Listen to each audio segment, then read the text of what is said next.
ഗോപികാഗീതം. ഓം നമോ ഭഗവതേ വാസുദേവായ.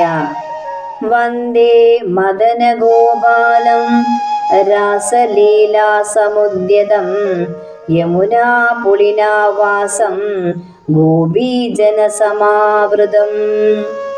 ഗോപ്യാഊജോ ജയതി ദേദികം ജന്മനാ വ്രജാ ശ്രയത ഇന്ദിരാ ശാശ്വതത്രയീ ദൃശ്യതാം ദിഷു താവകാം സ്ത്വയിധൃദാസവസ്ത്വാം വിജിന്യതേ.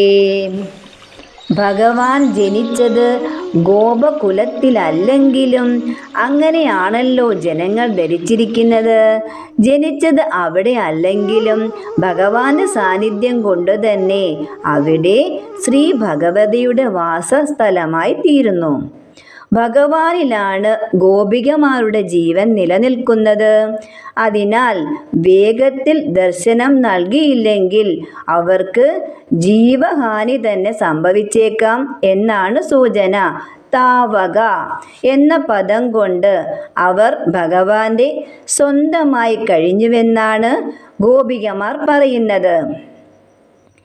പരമ ഐശ്വര്യം എന്ന അർത്ഥമുള്ള ഇന്ദ് ധാതുവിൽ നിന്നാണ് ഇന്ദിര എന്ന നാമത്തിൻ്റെ ഉത്ഭവം.